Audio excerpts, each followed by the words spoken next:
repeat, anywhere in the world to defend Simon Ekpa, because they have already said, like one I told you, then Telavani, you know, one of them even said it categorically openly, say anywhere in the world they are ready to stand for Simon Ekpa. It's free already. Praise be to Jesus Christ. They say that they will make sure, regardless of what Nigeria is playing on the ground. And the Finnish Finnish government have already come out and said it, that they have to keep integrity, that they don't want to, you know, to suffer what Norway and the other countries have suffered. So they themselves doesn't want to ridicule themselves, because situation like this have ridiculed many nations, regardless of Norway, like I said before, and other countries. So they themselves are playing with care. And I am happy that the political party of Simon Ekpa, you know, which Alexandra Storm, you know, came out victoriously as the prime minister currently. Now, as I speak to you, you know, they have vowed to make sure that they stand on his side, which they did. They did it. They said it and they did it. They stood beside him, you know, they backed him up, both in prayer, both in the area of finance, both in law. You know, they are the one that influenced those 18 lawyers that volunteered themselves to defend him anywhere in the world. They made the vow and they stood by it. They are the one that influenced them. And they came out in mass. See, even if opportunity we are even given more, it will have become more than 18. Because others are still coming up willing to, you know, anywhere in the world, I repeat, anywhere in the world to defend Simon Ekpa. Because they have already said, like one I told you, then Telavani, you know, one of them even said it categorically openly, say anywhere in the world they are ready to stand for Simon Ekpa, and they are ready to let the whole world to know that Simon Ekpa stand on justice and what he's doing was right.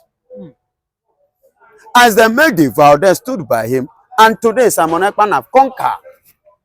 As I speak to you, he has conquered. As I speak to you, you have defeated Nigeria. As I speak to you, Nigeria don't have a say again. As I speak to you, you see there's Musa Coffin again.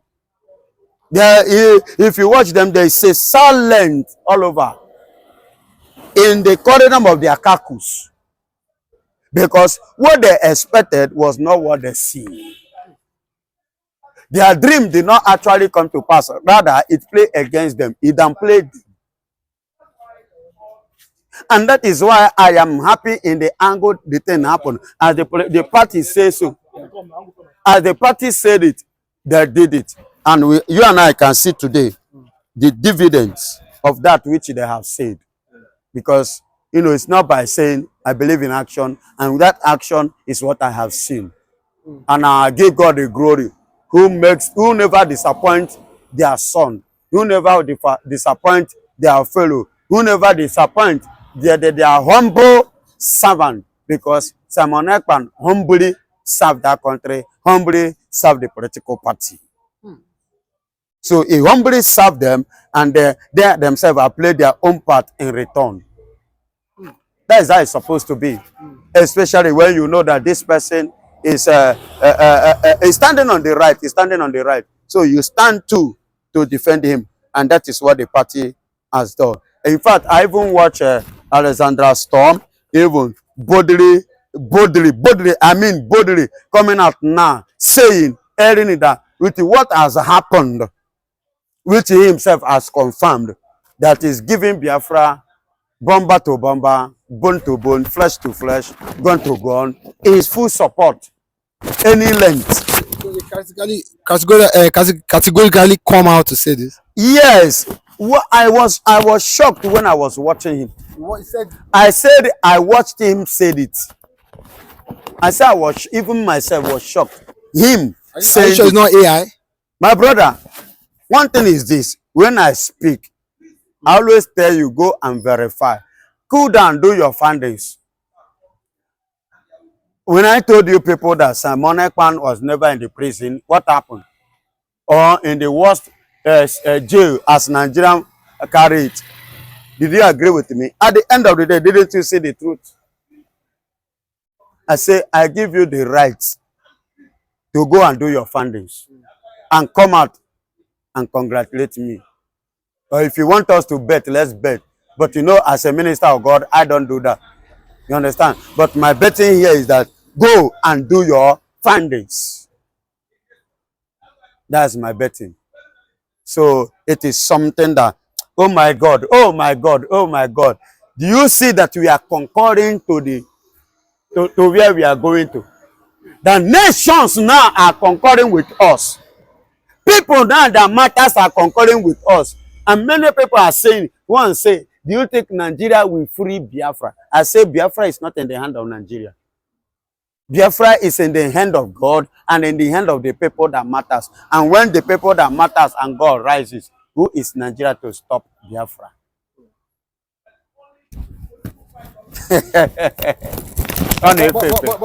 But I saw an article where on YouTube where on the video it was stated that if a country wants to gain or get its freedom, that what that the country they are living, the president must have an hand, that is, he must sign off as regards the other country leaving that the country they want to get their freedom from.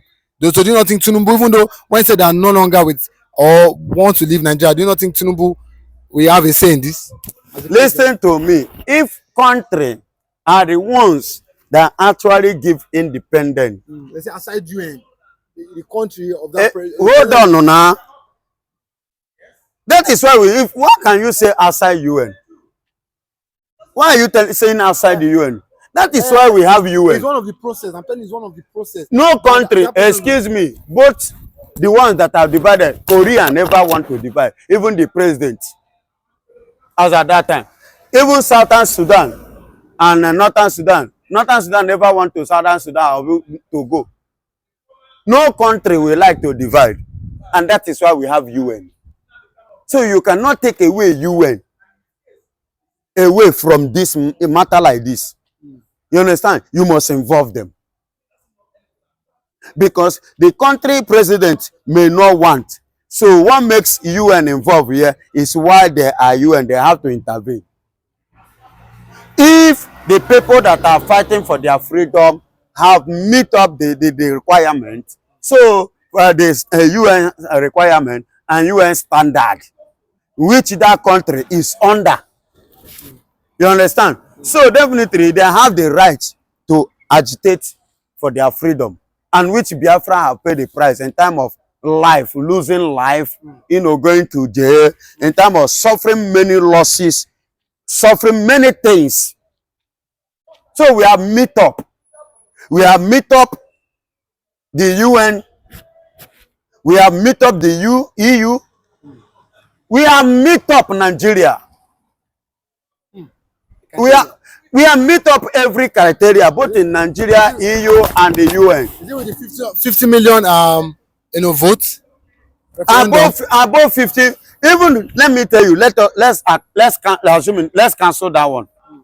Let's cancel that one. If you start again now, you will see that the ones that have voted, will be the result of the first one will be double now. Because others that did not actually believe before or accept before are now admitting. Afikpo never, as I speak to you, Afikpo never rise against Fulanis before, or their worshiping center. But this is the first time this thing is happening. You understand? That is to tell you they are coming now to agree on what is on the ground.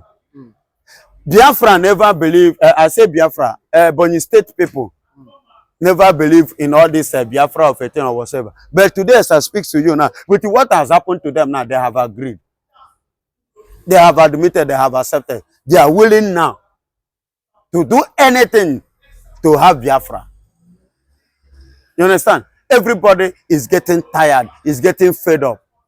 So they are making up their mind. So we have meet up 50. Excuse me, it's not supposed to be up to 50 million. Because when Eritrea got their independence, they are not up to. I could remember as of, if I'm not mistaken, and I stand to be corrected, 30 years ago, Eritrea was just about 12,000 in population. And they are a country. You understand? Then Cheche, or what do you call it? Seychelles, God bless you. When they got their independence, they are just 250,000 in population. They are not even up to 1 million.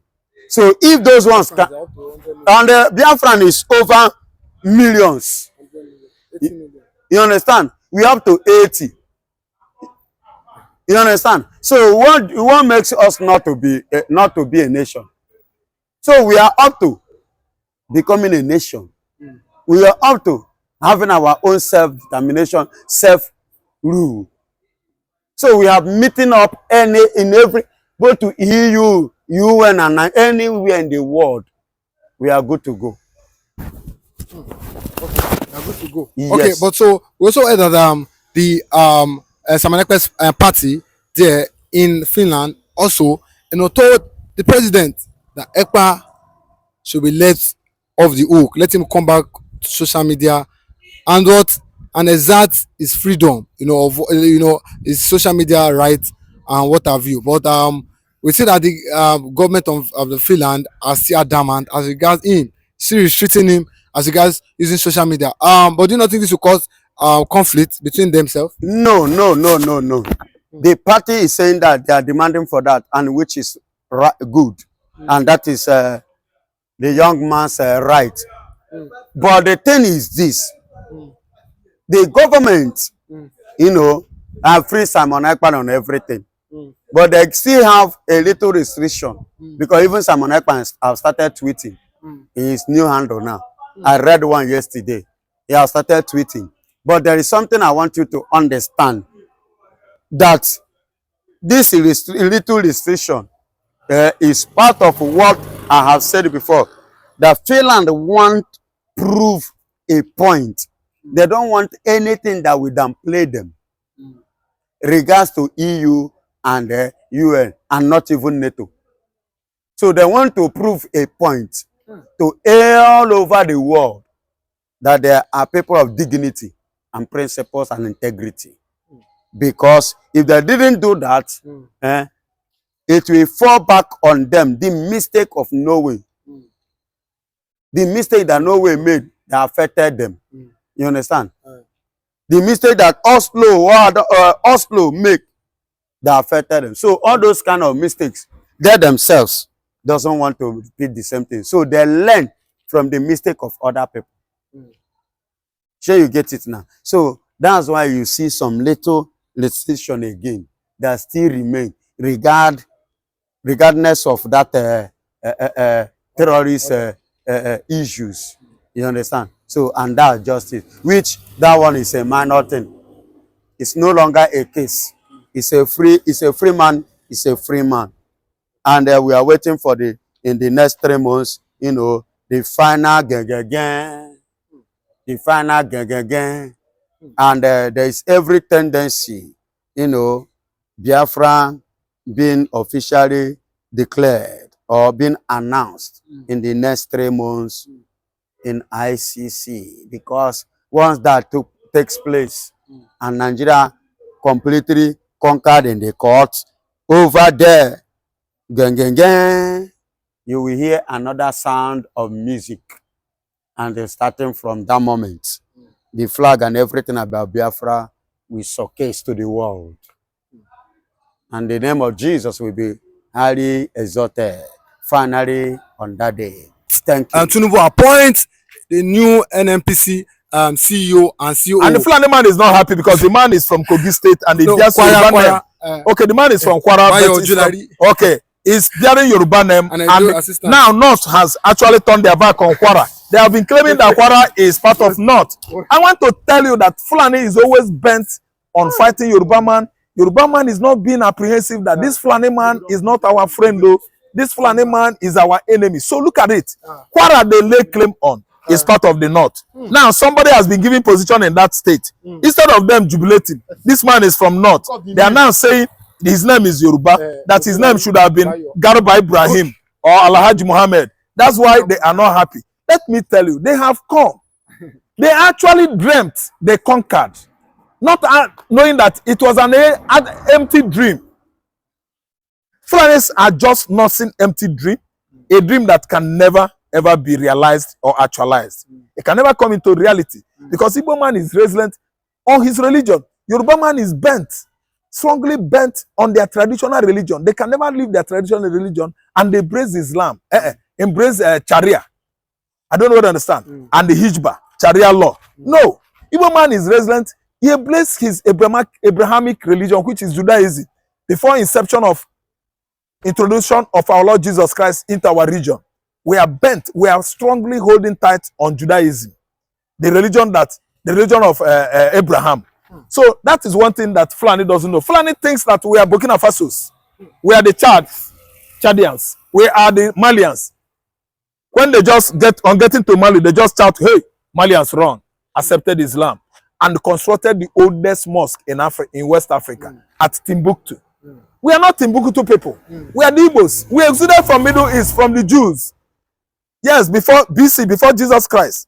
When the Jews, the Israelis were exuding from Egypt, Eri and his kinsmen left Egypt and settled on the lower part of Niger. And we are the Igbos. You can never convince Igbo man to believe Allah. One thing I know is that God of the whole heavens and earth chose signs and wonders, and that is what makes him God. You can't expect me to worship something that can never do miracle for me.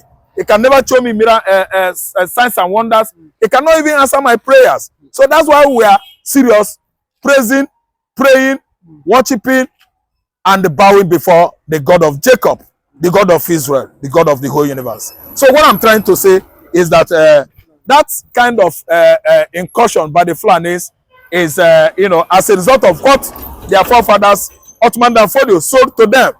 The jihadists told them that their own Islam is the best, better than Islam of Kanuri. Just imagine. Kanuri people, you migrated from Senegal, Senegambia, from Futajelo Handline into the northern Nigeria. Kanuri people are there. They migrated from Sudan and Yemen, according to them. And you came from the angle of Senegal and Gambia. And they are trying to dominate not only northern Nigeria, but Biafran coastal line, Lagos coastal line to Calabar.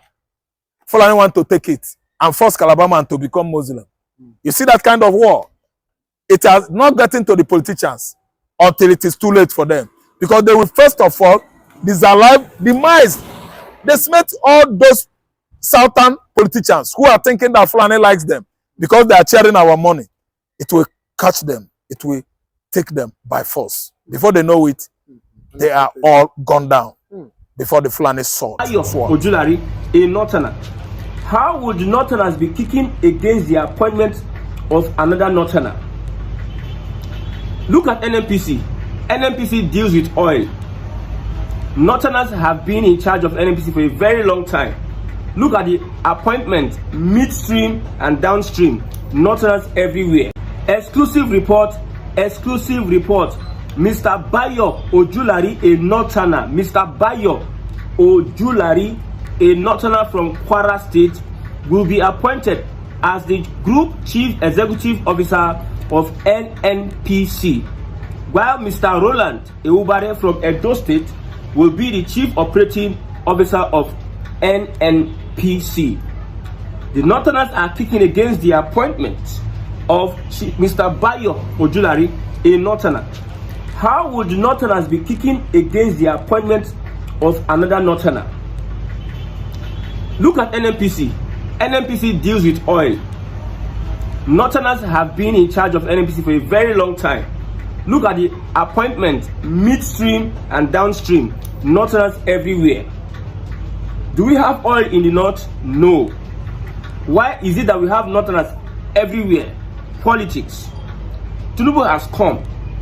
Now, he's removing a Northerner and he's putting another Northerner. Northerners are crying. What is your problem? The Northerners have been in charge of NNPC for a very long time against the Southerners. If you look at the number of people that have headed NNPC and the number of people that are working in NNPC, you know that the Northerners have taken over everywhere. But Tinubu has come to also follow Buhari's footsteps. He's going to remove a Northerner and he's going to put another Northerner, and people are crying. This journalist, I think his name is Perogi, he said, why he wrote a piece. He wrote an opinion poll why Mr. Bayo Ojulari should not be the group chief executive officer of NNPC, because he thinks he's a Yoruba. So Kwara State is no more North. So Kwara State is no more Northern Nigeria. If you look at North Central State, Kwara State has been partitioned as part of the North. When we tell you that the system that you all supported will one day haunt you, the Northerners will never ever believe that in their lifetime they will have a Southern president that will muzzle up the courage to treat their fuck up. All these things, they were the ones that even started all these kind of politics up and down. I've said it before. Go to immigration, Northerners. Go to customs. Under Tinubu, first Southerner to become a custom officer under Tinubu. All this while, Northerners. Where is the seaport? In Lagos. Where is the oil? In Southern Nigeria. No oil in the North. The Northerners play politics, all sort of, they don't care what other people are saying. They just do their things anyhow. And now they have the temerity and the guts to start complaining under a Tinubu administration. So what you have been telling us over the years, that it is all lies. So Kwara State is no more Northern Nigeria. So Kwara State is now Southwest State. But when you start collecting Arewa, you join Kwara State. Collecting allocation, the North. Whenever you want to do your machinations, your manipulations, you join Kwara State. A big one from President Tinubu. And President Tinubu is the one that fits these Northerners. And I know that whatever threat the Northerners are threatening Tinubu, you cannot get this man. This is almost 20 times I'm saying it. You don't know Tinubu. Tinubu is not an ordinary. If he's a Yoruba man, this is my opinion. I don't see him as a Yoruba man. He doesn't behave like a Yoruba man. I'm telling you. But he's not an ordinary person. That Tinubu. The Yorubas are trying to attach themselves to Tinubu. Tinubu is beyond what you see. And the guy does not care. He's so brave. He doesn't care what happens. It's like, go and die. If like Ogun kill somebody, he doesn't care. He's going to do what he's going to do. Look at the tax bill. He's waiting for air to breathe. You will see another side of Tinubu on that tax bill. You think he is going to succumb to what the governors were saying about the tax bill? He's just giving time. He will play the long game. Play the long game. You'll be the one that will tire at the end of the day. I'm not supporting Tinubu. If Nigeria is going to see the light of the day, it's not the kinds of Tinubu, because the kind of politics this will play. No be okay, for instance, now the North are angry that Tinubu is appointing Mr. Bayo, a Northerner. They will say that name Bayo, is it not Yoruba from Kwara State? The North know, the politicians know that this game we have been playing all this while, Tinubu is playing it to our faces. He's calling us bluff. And it's a painful thing that this guy is going to spend 8 years. If like let Erufai, let Power, so all those ones just run out together, the guy will spend 8 years. And in that 8 years, the second year never complete. See what he's doing. When he finish with the Northerners, they will know that their hypocrisy and psychopathy, there's always a payback time. Both the North and Southwest too. Southwest is their turn, they are doing their own turn. North were doing their own before. Now that this is the payback. Southwest, they are doing their own. Everybody go collect. No matter how you want to do them, everybody go collect. I'm just laughing. If you look at the reactions, Northerners are even afraid to react to this exclusive news. Because they know that if they are going to open their mouth, Yorubas go fire them. Some Yorubas are even using them to catch crews in the comment section. Some are asking, is Kwara North or Yoruba? Over the years, the Northerners think they have sense. They will tell you that Kwara is not. Kwara is not because of the Fulani, whatever, Fulani games they have been playing over the years. But now they have seen a higher game. Somebody is playing them at their game. Somebody, Benga, on Twitter says, this, Benga is a Yoruba person on Twitter. He says, this is great injustice, because why would the president replace a Northerner with another Northerner who had already spent 8 years as GMD? May Nigeria succeed? You see the crews there. A Yoruba man is blaming Tinubu. Why replace a northerner with another northerner now? Why replace a northerner with another northerner? So all of them are not. But they are blaming Tinubu. Some Yorubas are blaming Tinubu. When you look at it critically, you know that they are just fighting the northerners. It's a good one from President Bola Ahmed Tinubu. I know that the only reason I'm supporting Tinubu is to make sure that these guys, whatever appointment he's going to do from the north, he should bring it to the middle belt, to the north central. Thank God for the North Central Development Commission. Let the North Central people, let them be empowered in government. Any of the northern position should be given to the North Central. They have been neglected over the years. The Fulani hegemony, the Fulani controlled North, Fulani controlled Arewa and Yetiala have been using their head over the years to collect appointments, to collect posts, to take power, and they neglect them. Now, under a Southern presidency, any appointment you are going to get from, most of the appointments you are going to get from the North, let it come from the middle belt, because these people have been deprived a long time ago.